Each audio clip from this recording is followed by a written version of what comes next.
ต็มแรกมาแล้วเด้อป้าก็กัดหลายเทื่อแล้ววัดบ่ติดเทื่อ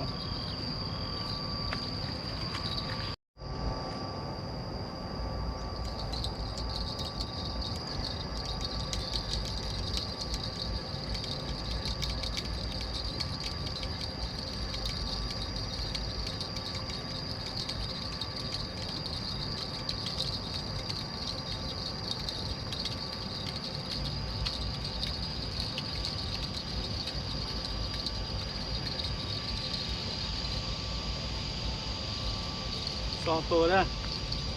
ปลาน้อย2 ตัวปลาน้อยเนาะกินไปคันยิกแต่ว่าคือว่าปลาน้อยบริกวนซื่อบรินั้น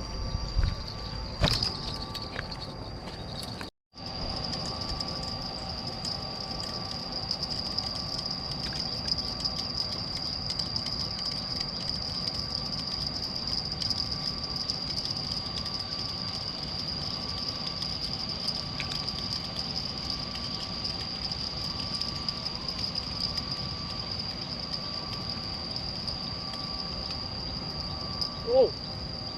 สกาเนอร์สกาไซส์ใหญ่ๆได้เนี่ยอ๋อตัวแรกเนาะใหญ่4 นิ้วเนาะโดดสับเลย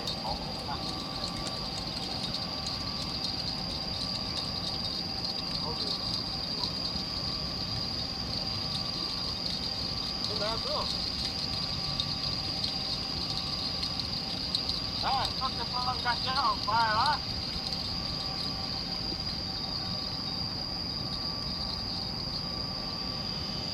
สกาตัวงามๆนะไซส์ที่2นะสกาตัวงามๆนะ3 นิ้วนะ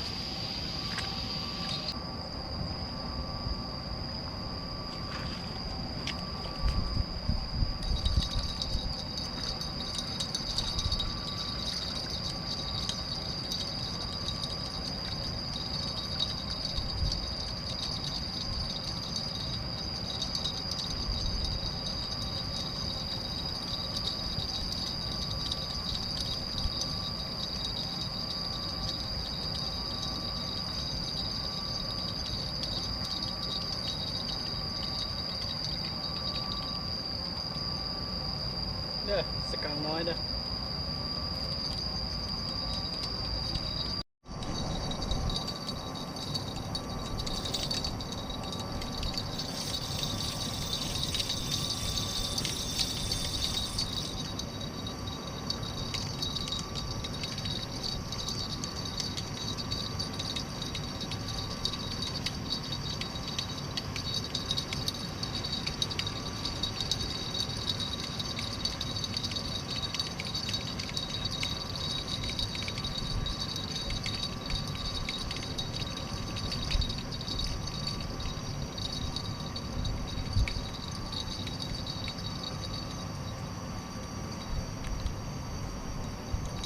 ปากเด้อ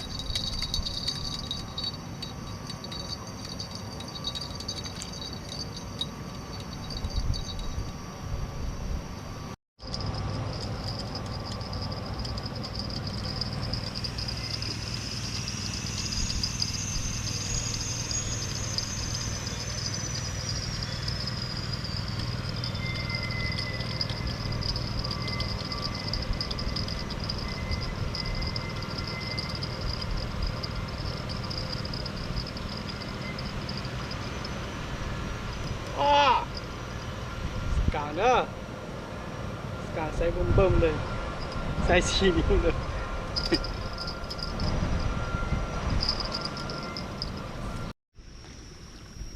เด้อเดี๋ยวนี้ฝนกำลังที่มาเด้อ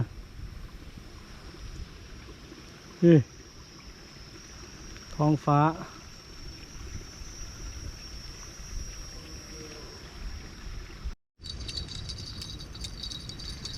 ฟ้าเริ่มเข้าแล้วเด้อ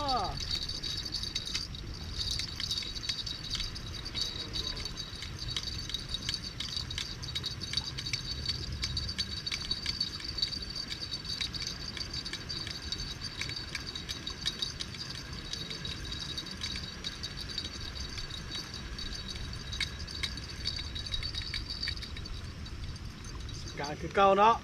ใส่น้อยๆเนาะ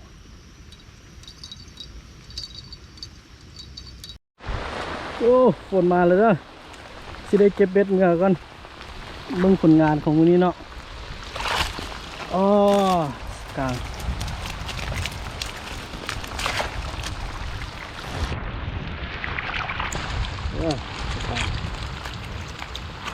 ก็งามๆ2 ตัว 3 ตัวนี่เอาตัวนี้ก็เนาะฝนมาแล้วไปเก็บเบ็ดเหนือก่อนเนอะ